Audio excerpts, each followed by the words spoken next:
Unfiltered with Bran Otieno and Dongo Gashane.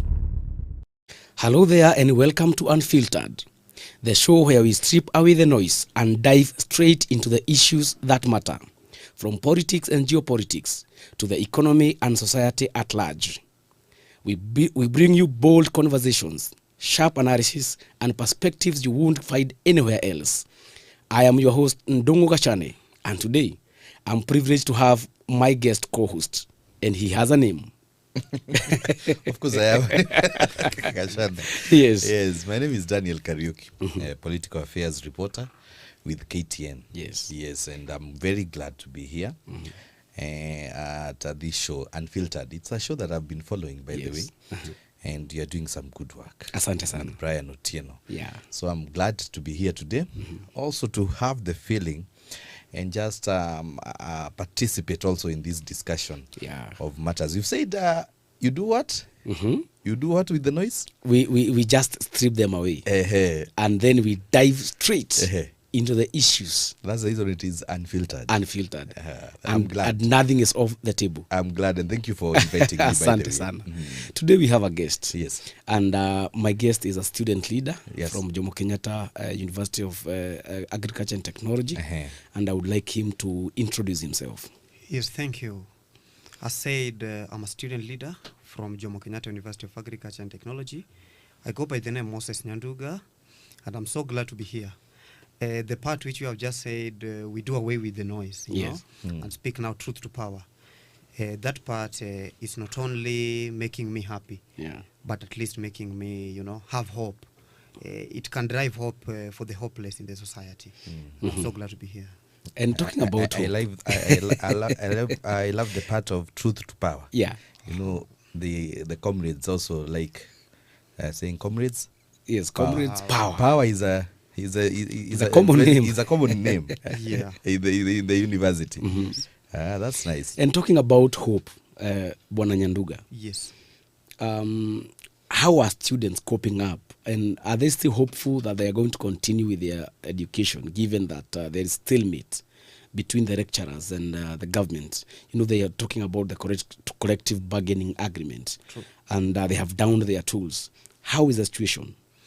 The situation, I'll say it's so bad in public universities, but we have hope. Hope in the sense that we understand that the government, both the public and the private sector, and governance all about policies that we have in place. And I'm talking about hope in the sense that moving forward, we have seen some of the engagements between the WASU leadership and the government. However, there are still some of the problems. And the problems and the general burden will be felt by most of our parents. Think of a situation, if the lecturer strike will strike the month of October, then most probably the semester dates shall be extended by 1 month. Think about our parents, what they want paying our rents. Think about the parents, what they want distributing to us, the upkeep. So there is a slight burden on the side of the parents. And coming back to lecture halls, for our lecturers, I'll say it's a good start.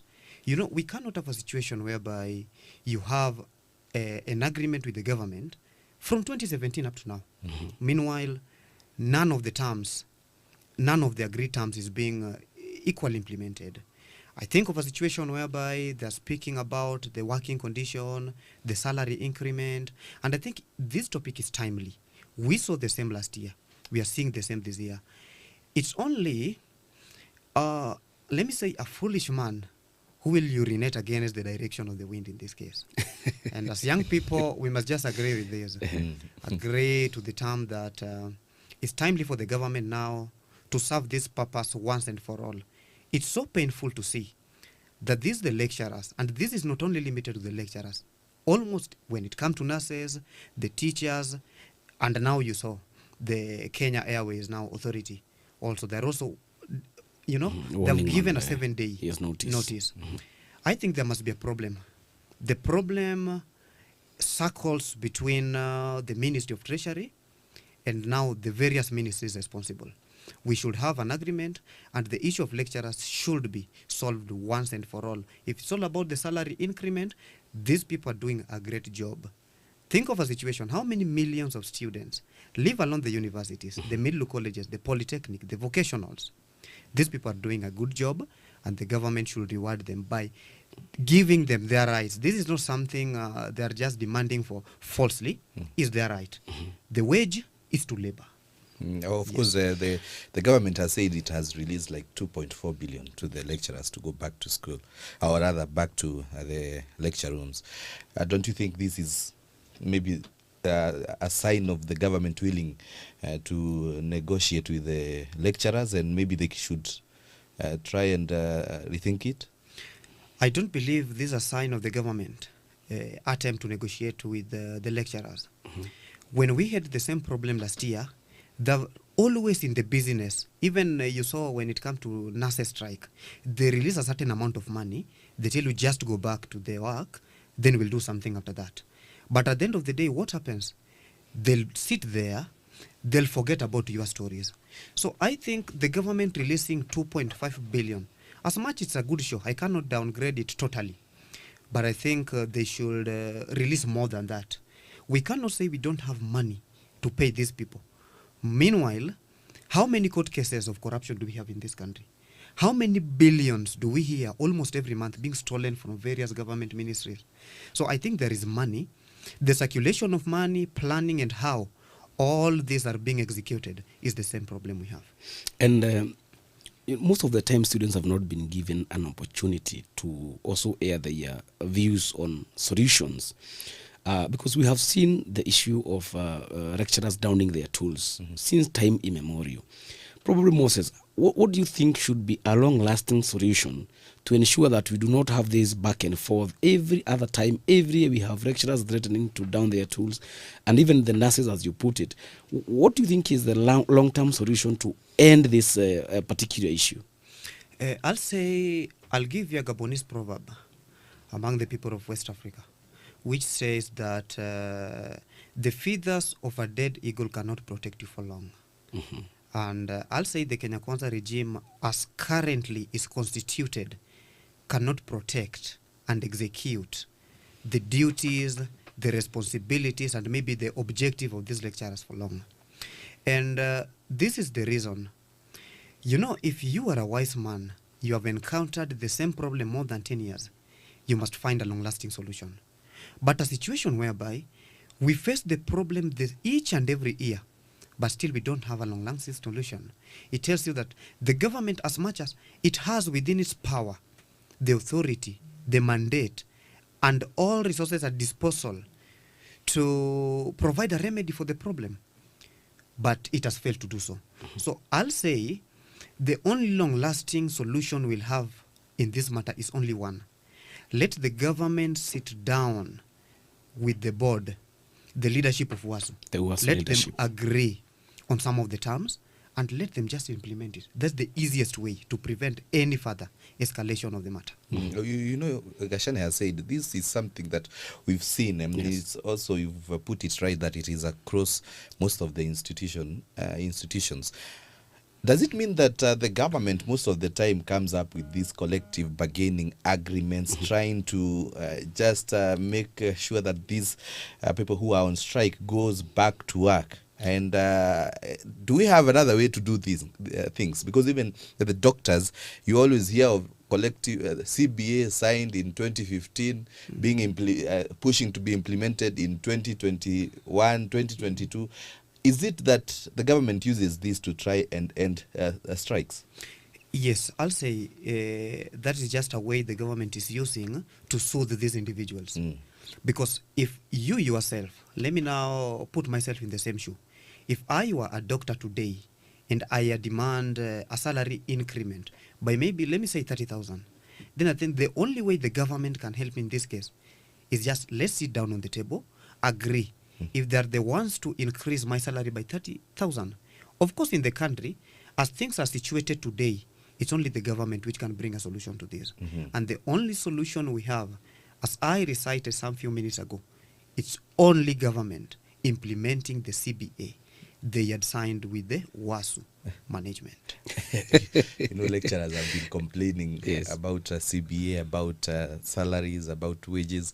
Students, on the other hand, now wanalia pia funding The imeleta funding. shida sana. What's your take about this funding issue? The government has tried to try to change some few things here and there about the university funding, but still Yes. there are some teething issues.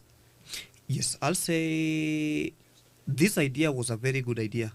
And let me congratulate whoever who came up with the idea of the new funding model. Oh, you like the funding model? Liking it and implementing it, these are two different things. It's a policy. Yeah. You're saying when it's on paper. Yes. It's very nice. It's look good. Yeah, it's something excellent on a paper. But on ground, things are different in this case. The old funding model, which we call the differentiated unit cost, was emphasizing more on the course placement rather than the financial need of a student.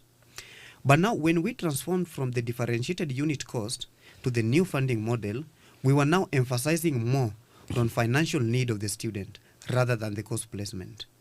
And the problem now comes whereby we have 5 bands, for instance, in the new funding model. Band 1 and 2 are preserved from students from low background and income families. Then we have band 3, which of course in this case is a medium. Then band 4 and 5 are for the so-called financially stable, students from financially stable families. But when you have a look at the way it's being implemented, we are facing this now technical hitches. You find a situation whereby a student deep in rural, very, very deep, from rural in the village, has been placed in band 4 or 5. Meanwhile, when you have a look at the economic state of the parent, then I'll say it's so low. And you're saying band 5 is for the financially stable parents? Yes, for the financially stable parents. In this case, when you have been placed in band 4 or 5, then there is reduced capitation from the government to support you educationally now, in this case. So, if a student from a low background has been misplaced in a band, it's so difficult to correct these technical hitches. You need to move from Huduma Center to anniversary. So the first thing we are saying as students, let's have just a very simplest unified policy and a direction we can use to change our bands should need be. Number 2, we have a problem whereby if we are sitting down in the same lecture halls pursuing the same course, you find somebody who is supposed to pay 200,000, another one 100,000, another one 50,000. Yes, it's good due to financial need. But is it true that the government is sending this capitation to the universities? Probably not really. Yes, they are doing it, but not timely. Because in majority of the public universities, you only sit for your exams when you have a zero balance, just like any other institution. When this policy is fully executed, now think of a situation, you have been misplaced. Your parents now supposed to pay 100,000, then now they need zero balance for you to sit for exams. Yes, but Moses, yes, you seem to say that the only problem with the new funding model, which moved from the differential unit cost, yes. You seem to be saying that the model is nice, but the only problem is the issue of implementation. True. But let us go back to the help, Yes. where every student was entitled for these loans.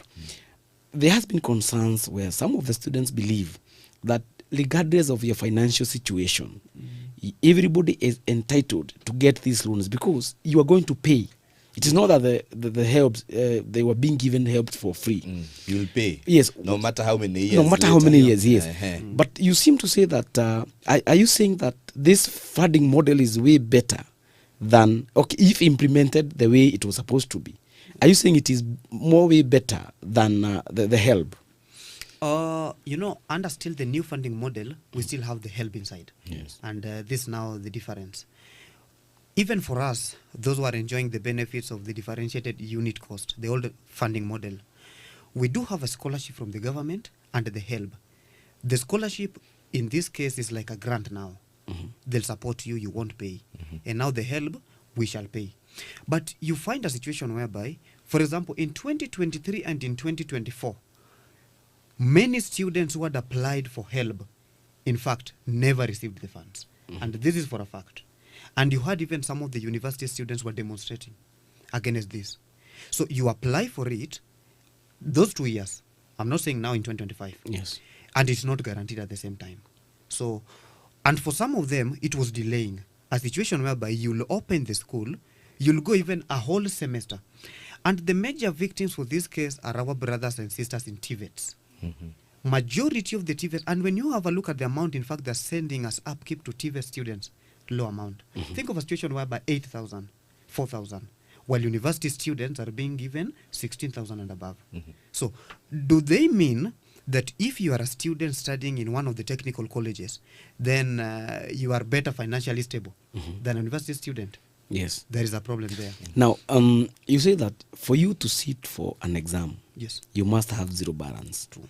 You have also mentioned something very interesting. Yes. You've said that there has not been timely disbursement Yes. of these funds by the national government. Yes. So, what are you students doing? What is the situation? Has this caused paralysis, or what do you mean that you cannot sit for an exam when you have zero, when you have some balance, and then you say that the government is not disbursing these funds in a timely manner? And Yes. it is not your mistake that Yes. the money has not been disbursed. Yes. True.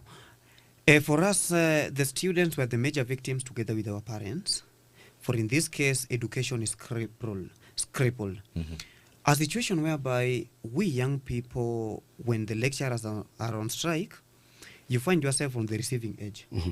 And with the fee policy, when I say you are supposed to sit for your exam with zero balance in this case, then for the old funding model, remember the only amount of money or the school fee which reflects in your account is the amount of money you are supposed to pay as a student. Yes. The scholarship doesn't reflect. That's automatic.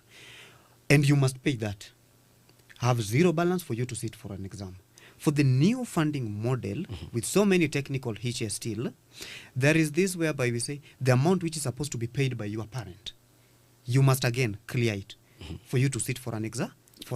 Yes. And that's now where the problem coming. And our contribution as students towards provision of solutions for this is now one. Though this has not been working well because we have been demonstrating, saying this and that, and we must acknowledge the fact that we can demonstrate even a whole week. Yes. But there will be no disbursement of these funds without a policy. That's the first step we must just agree on. You know, the government, as much as it may have a supplementary budget, it won't just give you that amount of money without an outlined forum and a paperwork which is seriously improved by the National Assembly and approved. So we'll say our contribution has been so little, and under the student leadership, for us, especially for we young people who have been advantaging in getting these spaces, we have been speaking truth to power, whatever is happening on the ground, at least it's, even if it's a small, but it's a contribution. Yes. And for our fellow students, others, we have a problem because in 2015, 2016, Aden Duale by then had proposed the bill to ensure that student leadership, we had the delegate system. Now moving from the popular vote to the delegate. And this has totally weakened student leadership. You know, there was a time when, for you to be a president of a university, you are competent enough and very ready to serve because you are being elected by the people themselves. But today, when a department, when a department is only producing 3 delegates, think of it, the only thing you need now in this case to win an election is money. So you can be one of the weakest people. You can be a person without the interest of people in them hearts and minds, but will win election. Are you saying that student leaders in this case have been compromised in a way that they cannot really defend the students like we used to see Kitambo? And when I say that, I also bring in the issue of public participation, because some of these policies that are being brought by the government, even the student leaders, then we could see them very much vehemently opposing and saying this one is not working, it cannot work. But nowadays it seems they can say it is not working, but they are not very strong about it. Are you saying they are compromised in a way? Yes, they are compromised. Of course, you are a student leader. So when you're talking about being compromised, you're also in the same there category. thinking about it. Yes. I'll say this is the reason though not all student leaders have been compromised, but a good number, in fact, majority. And the problem comes whereby, like I said, now, in a situation whereby the only thing you need to win an election is money, that's now where the problem comes in. Because, money can win no election, yes, but you need to have that money to win election. And that's the truth of the matter. So, there was a time when the students were now voting the popular votes. Just like now today we vote for our MPs and governor. Most probably, these people were choosing people who were believing in their agenda on the basis of manifesto. People who are strong enough to say yes when it's due and to say no when it's due. But today, if the only thing you need is money, then what will I do? If I need to be the president of a certain institution, I just let my opposers, or my competitors rather, to just campaign, then I'll come in with 100,000. Okay, fair enough, Moses. Yes. You seem to say that you do not have faith with the current leadership of the university leadership. Yes. Do you have a case in point that you can point and say that on this particular issue, I am sure that my leaders or the leaders who are in the who are supposed to be in the forefront were compromised? Do you have a case in point that you can point? Yes, I have a case. Last year, in my own institution, JQuat, in our own institution, a student was arrested and killed during the so-called Gen Z revolution. You remember when the body was dumped in one of the inactive quarries within Kiambu County. I think that was a turning point for student leadership. It was a time when their contribution was supposed to be felt countrywide. You saw what happened when a fellow student leader or just any other random person within the institution has been arrested. The Constitution of Kenya doesn't permit police officers to kill people who have been arrested. They're supposed to face either judicial or quasi-judicial hearings. But now, our individual was not given even a chance to defend himself before court. He was killed brutally like an animal. The body was dumped. This was a turning point. Our student leaders of that time failed us. The second instance was this. But how are they compromised? Feeding you is one thing. Yes. But how are they compromised? Because they were you are talking about in this manner. And they used to say the situation happened when majority of the students were in long holiday, which is not a problem, of course. But a situation whereby even during the political tension, you cannot say that I never, or I failed, in fact, to lead the demonstration just because we are currently experiencing political tension in the country, and I was aware maybe had I led the demonstration, many of the students would have been arrested. That's just political, it was compromised politically in that case. But by then, I think had we had people who are so much serious into this matter, then I think the government would have felt their presence in this case. Okay. Now, Interesting. That's interesting. Very interesting.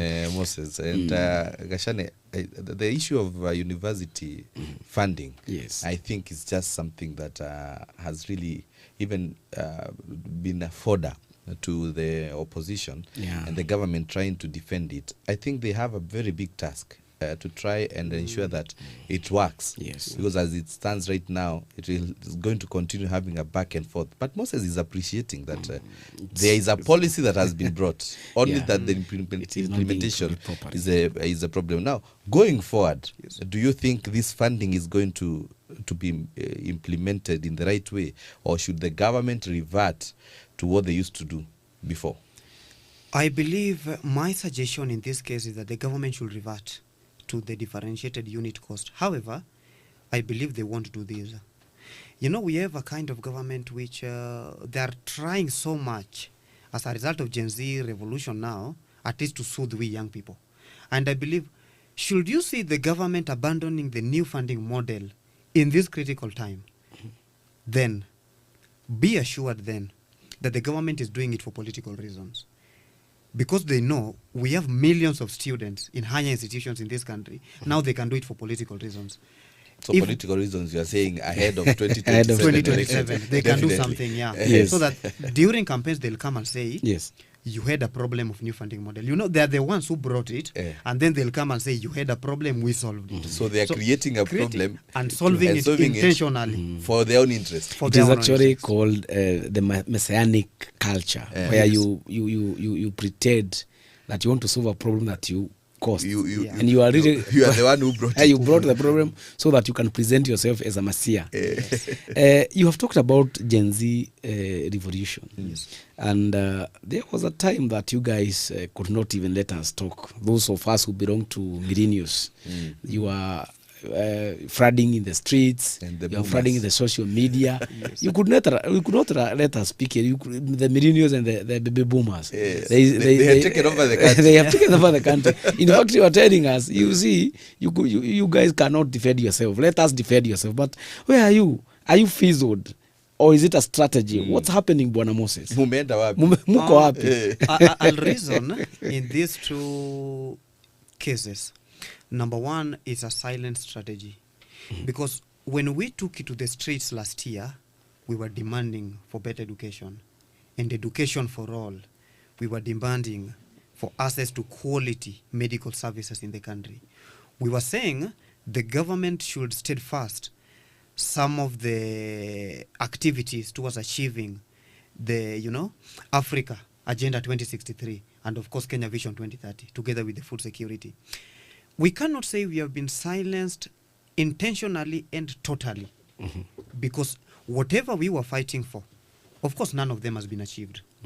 But still you are seeing us just a little bit more silent. And the problem has risen, in fact the problem risen from the day we had a handshake between Raila and Ruto. And this is how it silenced the generation in one case. We must give credit where it's due for the contribution of Raila Amolo Odinga. During his generation, he was fighting for, multi-party democracy. Of course, they achieved it. But in this case, I'll say there have been a metamorphosis of Raila Amolo Odinga. Raila's been changing from one person to another. When he joined President William Ruto, he was not the Raila you guys knew in 1990s. That Raila was seen as a Raila the savior.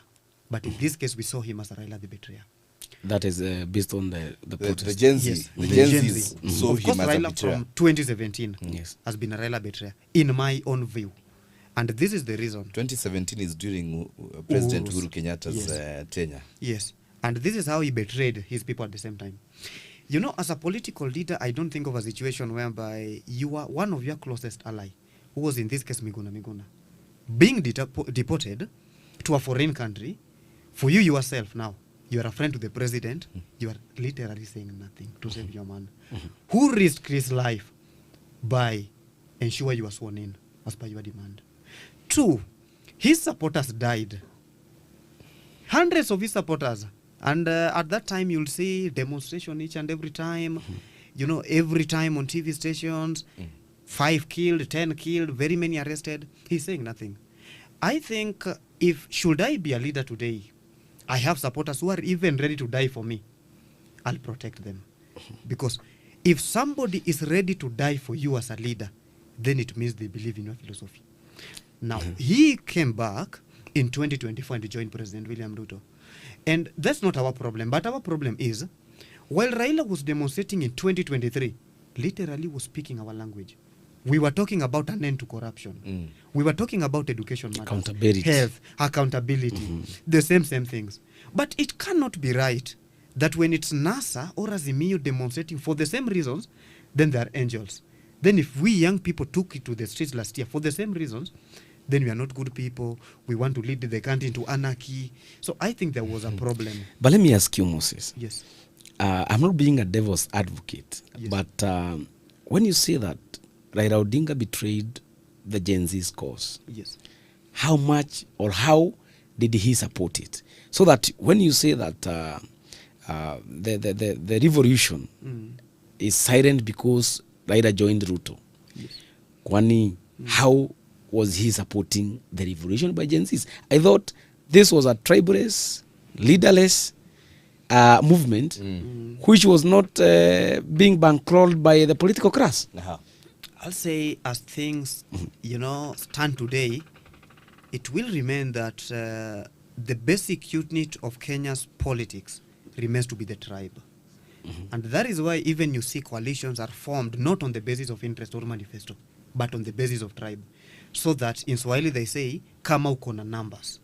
But these numbers, Moses, the numbers that we saw from Gen Zs, you know, Dan, they used to call themselves tribeless and leaderless. Kabisa. They even say that they do not want any goodwill. In fact, one of the Gen Zs said, these politicians, one of the Gen Zs told Baba, wewe kaa nyumbani, umetupigania ya kutosha. sasa ni wakati wetu. So why would you say that because Raila shook hands with the president, that now that is one of the reasons that the Gen Z's movement fizzled?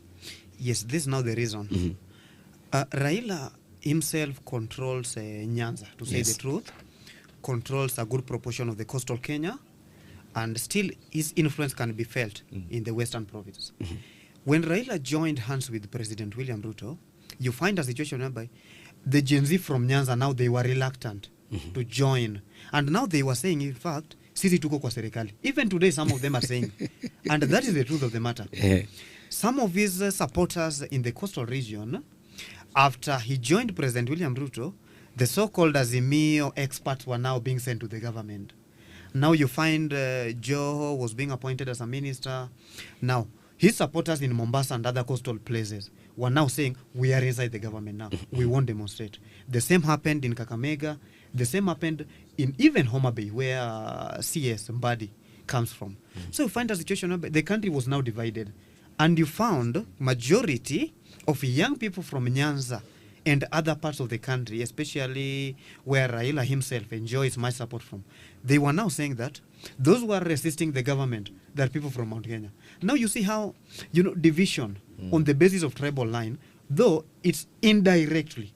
You can't see it direct, but a manner whereby Raila joined the government, sending his experts now to work with the Kenya Kwanza. Now other regions were now revolving and saying, no, for us, our demands are table now. We have somebody who will be fighting on our own behalf. Then can we then be right and fair to say that Raila Odinga controlled the largest group of the demonstrators? Can we say that? I'll disagree with that. I'll say he never controlled the largest, but a significant percentage. I'll say a significant percentage because we must give him respect where it's due. If he was a presidential candidate, in fact, he received more than 45% of the total votes cast. Actually, I'm talking about the percentage or the largest group of the protesters amongst the Gen Zs. Among the Gen Zs. Because when they shook hands with the president, then the protest fizzled. Yes, fizzled. So does it mean that he also persuades or convinces the Gen Zs? He convinces a significant number still, but not a majority. In this case, for us Gen Z, the fact that we were leaderless and tribeless, there was power in unity. Yes. But a situation whereby this is the same case you saw the USSR. Yes. They had power when they were united. But now when we had now the Balkan states, even when it was Yugoslavia going this side, Ukraine, even if it's at 2%, then that is significant to this revolution. Because we had power when united. And the fact that we were leaderless, we could have remained stronger in unity. Yeah. But even if we had lost 20%, then now the revolution. But yes, you are leaderless, but we've seen some of the youths who are demonstrating, some of them joining government and others joining Odinga's side. Yes. Has this also maybe affected? And again, you have said that the tactic is what you're doing is a silent tactic. Whatever happened in 2024, do you think we can go back there? Can the Gen Z pull such a move again this in the future, maybe? Can it even happen again? Yes, I'll start with young people who joined the government. Yes. The likes of Casmuel. Yes. Every revolution must have opportunists. And this is the reason. All of us, me personally, I attended all Gen Z demonstrations. Yes. But we do say, kila mtu kuna siku yake in Swahili. It was their time to shine. They came to the public limelight as a result of their contribution, but that doesn't mean they were leaders. Even for the media themselves, the fact that we were leaderless, they had to search for somebody, maybe to interview on our demands. And they were lucky enough. They were lucky though they used their popularity, I can't say in a bad manner, because according to them it's right, but according to the terms of revolution, it was a form of betrayal. And though we give them credit and we wish them well for their political endeavors. Are you saying if you were also in the that same line, yes, you would have also pulled seized the moment? Because it seems like you would have also taken the opportunity. No, people are different. You know, some people. You have said something in Swahili. Yes. That kila mtu akona siku yake. Actually, that's where I was. Assuming you are the one Yes. who was customer of the other leaders, the youthful leaders who joined the opposition or even the government, if given the opportunity, are you saying you'd not have seized the opportunity because you do not want to be seemed like you have betrayed the cause? I'll say, if I had the same opportunity, then I'll weigh. The first thing I'll weigh. And when you see somebody doing that, and let me say, there are some people who in fact came to public limelight, though they don't have a dream to be politicians in future. But remember, something like media is an archive. So that today, even my speech today can be recorded, and in 20 years to come, one day when I want to be a leader somewhere, it will be replayed. Yes. That this day you said this. So I'll say for them, some of them, of course, I can't say they don't have a dream to be a leader, but majority of them do have. But they weighed, and according to them, they felt like joining the government is the best option. For me, remaining on the side of the people, it's a better option, because at the end of the day, nobody will cry that you betrayed them, and two, you'll have a history to tell. Yes. Tomorrow when you come, they'll choose you, or now they'll have a look at you with the third eye, remembering the good deeds you did during those old days. There's a question There's a question I had asked about yes. whatever happened, I think June 25th, that Yes. week. Yes. Do you think we can go back there? Can we find ourselves having such kind of a move to have a revolution in the country? Can the Gen Z replicate what they did last year? And this is so. And can we get there actually where they yes. are pushing the government to the to the brim? Yes, and this is so because you see what happened in Nepal just the other day. Yes. They were able to, I don't want to say overthrowing their government, but their mission was successful. Yes. After Dan asked you that question, you said something which is very interesting, that the infiltration by even the opposition, the likes of Raila Odinga, into these protests, saying that is one of the reasons that these protests died off. Right. Now, going to Dan's question, Yes. can you then be able to rise above the infiltration by political class and go back to where you are in social media, strong, in the streets, very strong? Is there hope that Gen Zs can rise above the occasion? There is hope, and let me assure you of this. A day is coming, and maybe we do say that dalili ya mvua ni mawingu. You saw it when Albert Ojwang was killed. I think you saw what happened. For 3 consecutive days, Nairobi City, I cannot say it was a no-go zone, but things were so messy in Nairobi City. It tells you the unity of Gen Zs was as a result of adversity and the problems we face in the society. You know, unity in fear, it's one of the dangerous things. And in fact, you're saying the same topic. I remember, because I'm a good student of history, in 1976 in South Africa, during the apartheid regime, people were being asked, after the Rivonia Trail speech of Nelson Mandela in 1960s, that what happened, you know, the massacres, the demonstrations, they were being asked, can you young people go and do exactly what you were doing in 1960s? The fact that now we have so many political divisions in the country. And they said, wait and see.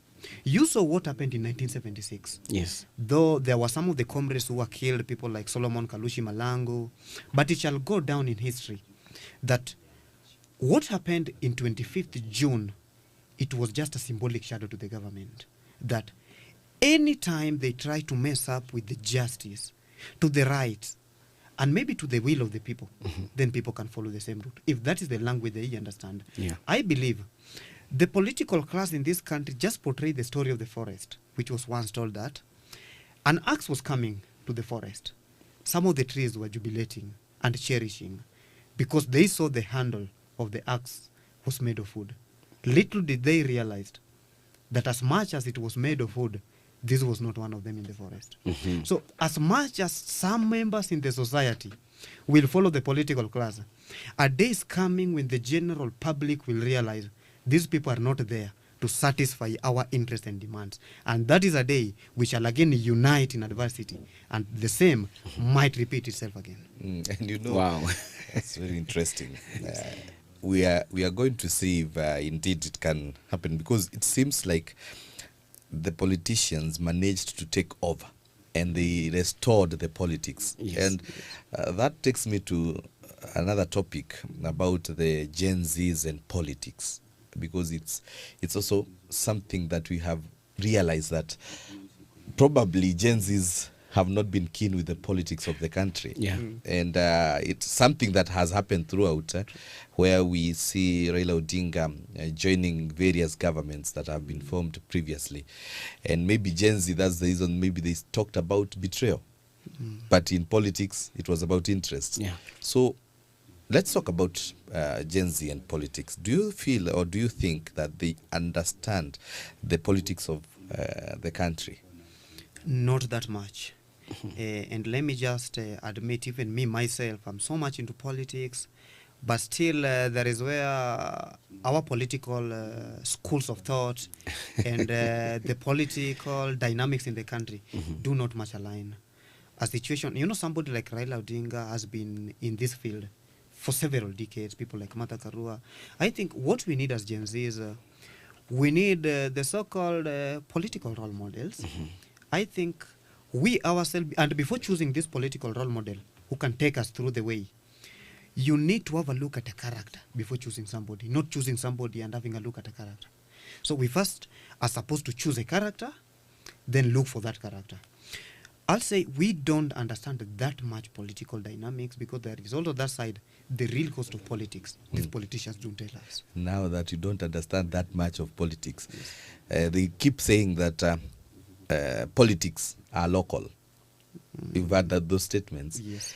And you said that the Gen Zs were tribeless. They had no tribe, but they were pushing an agenda. Yes. Not necessarily from any of the tribes. Yes. And I heard you also talk of Raila Odinga being the kingpin of Nyanza. Yes. And there's a certain region feeling like it has been left out when Raila joined the government. The tribal politics, do Gen Zs get to associate themselves with tribal politics? I believe so. I'll say more than 70% of young people in this country, in fact, an average Kenyan voter who is a young person is a tribal man. Oh, or a really? woman, in this case. If you want to know this is real, think of a situation whereby you'll carry maybe a consensus. How many people in Nyanza of the Gen Z class only will fail to follow Raila Odinga? Should Raila Odinga vie today, announce that he'll be vying for presidency? How many young people from Gusiland will abandon Matiang'i, maybe to choose another character? How many young people from Mount Kenya region can risk not following Gachagua to follow another political class? So I believe, as much as we are saying we are tribeless and whatever, there is still that feeling. And as I said, the Kenya's basic political unit remains to be tribe. And we cannot run away from this. The Kenya's basic unit. Political unit. It remains to be Tribe. And that is why when they form a coalition of parties, it's not a matter whereby I'll say, as Nyanduga, my vision is to ensure after 2 or 3 years, Kenya will be food secure. So let me look for Mr. Gachane so that he can streamline the education sector. Then we work together.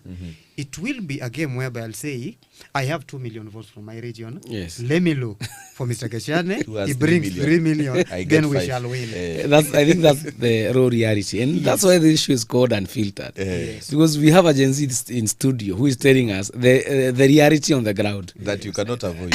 Yeah. So you say that's very, very. In fact, not many people want to associate themselves with the real issues. Yes. But Moses, so you are saying that even the Gen Zs who abandoned the cause and joined their respective political outfits, True. is it that they realized that this country is tribal? They realized this country is tribal the same way we say that kuna wananchi na kuna wenye nchi in Swahili. Wale wenye nchi are the ones who are so tribal. Because in this case, it is true that this country is being controlled not by so many people. Yes. It's just a few class people sitting down somewhere. As much as it's a democratic country, I'll also associate it with the so-called plutocracy, whereby we say a plutocracy is a government controlled by the rich from behind the scenes. And in our case, the rich are now what? The political class. The political class. When you realize those who are controlling you from behind the scene are so tribal, then there comes a time when moving against the tide, it's so easy. But not so easy. The president has pushed so much in his political meetings, saying that we should not have tribal leaders, and yet you are saying that tribalism will play a big role. True. For Mr. President himself, I believe he cannot talk much more about this because he's a product of tribalism. And let me just say this, and truth be told, had Mr. President been elected from MP to presidency on the basis of merit, I don't think today he will be the president of the Republic of Kenya. Because he's one of the people in the country who has had several cases in courts, whether it comes to corruption or any other issue. So I'll say that it is timely, and being the head of the state, in fact, he should encourage us to choose leaders on the basis of merit. But he cannot risk doing away with it totally because it's a product of the same. So you're saying that even in the 2027 election and even going forward, we still have leaders coming together from different regions, from different tribes, trying to consolidate to have numbers so that they win the election. So are we, Gen Zs are not going to change the situation, because everyone has been saying Gen Zs are going to change the situation and we are going to move from tribal politics. You know, the only thing Gen Zs will change is one. There was a time when you were saying, things to do with politics are for old people. But now, the difference is comes whereby the number of young people are going to vote. In fact, it will drastically increase by percentage. That's the only difference we shall have in 2020. So the number of the young people will increase, but they will fall into their respective tribal units. That tribal indoctrination still. And this is the reason. And in fact, you said a very interesting topic whereby not even moving towards 27, we shall see leaders aligning on the basis of tribe. That's whatever they're doing currently. Have a look at the government side and the opposition. And in fact, it's so much interesting on the opposition side, whereby they're saying that whoever to be endorsed, we shall have one candidate. Bring your numbers, I bring. Like I said, where are these numbers coming from? Why should we have a situation whereby... They're going back to their local areas. Why should we have a situation whereby they say, you do something on education sector. Just come with a policy we can use to have something good in the health sector. Then at the end of the day, we shall support you. But do you believe when Rigathi Gachagua is talking about numbers, do you believe he's referring to Nyanza or Western? He's referring to Mount Kenya. Do you believe when Raila Odinga is talking about his political numbers, is he referring to Mount Kenya? No. Luoland. So that is the basic political unit I'm referring to in this case. And that is why you see even in Western Kenya, we have a problem with Natembeya and Wetangula. The fact that the two are in different political front, I know they have pressures. The Natembeya team must also enforce in that, bring us Western votes. Wetangula also doing the same. Now, that's where the tribe again will affect the Gen Z dream we had, of course. So will a time come when the country will rise above these tribal formations and balkanization? Because you and me would agree, in as much as we agree that is the real situation on the ground, that denies Kenyans their right to choose their leaders based on what we call issue-based politics. Then giving way to the issue of political balkanization. As a young leader, do you see that in the near future, even in the future, shall we get people or leaders who drive the agenda without necessarily balkanizing their people in tribal formations? I'll say it's possible, but first we must learn to coexist with others. Kenya is only 67 years old today, since we were now free from the colonialism now, 66 years. I'll say we must learn to coexist in the manner like the problems we face today are the same problems which was being faced by some of the developed countries. For instance, USA. USA regains its independence in 1776. But the true democracy was achieved in 1968, of course, after the death of Martin Luther King Jr., when he was assassinated. So think of a situation, they lived for almost 200 years before achieving what they want. I'll say for us to achieve an agenda-based political strategy in the country, we must do away with the so-called money and politics issue. You know, it's so difficult to convince an average Kenyan that Gachane is somebody who's well-equipped with knowledge who can also run a country as a governor, control even the country as a CS. But it will be so easy to convince an average Kenyan that vote for Mr. Gachane because he'll give you 500 Kenya shillings. And that is why you see, not even the presidency. The problem we have starts down the pyramid from MCA. Majority of all these people we have in spaces of leadership are so incompetent because the only quality they had was one, money. Money. Yes. Now, so should Kenyans just lose hope? Or should we expect that maybe with time this will change? Losing hope in this case is not a solution. And at any given point, we must never lose hope. We must have hope that it will change. The only thing we need to do is just to groom a new mass and crop of leaders. And should we fail to do this, then we must prepare for a 21st century political liquidation whose consequences we cannot calculate at the moment. We must never lose hope. We must groom some people within the society as the tomorrow's leaders, not the tomorrow in the future from 2027. And I believe if Kenyans can just unite, and civic education should also play a very pivotal role in this case. You know, especially when you find very old people. And the so-called tribalism, I'll say it's like heredity. It's being transferred from parental generation to child generation.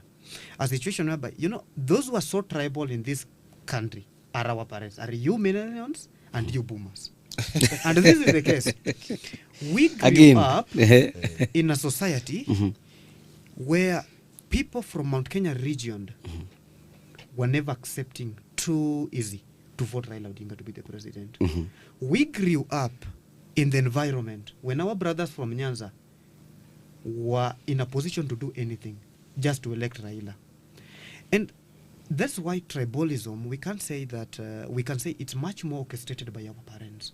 You know, they are the ones who groomed us. And that is why, in fact, I was too shocked when they were blaming us again last year. I had several, you know, like old people saying, you know, you young people, you don't understand what's happening in this country. Moi was here doing his things. We were just quiet. 1980s and 1990s, they were quiet, yes.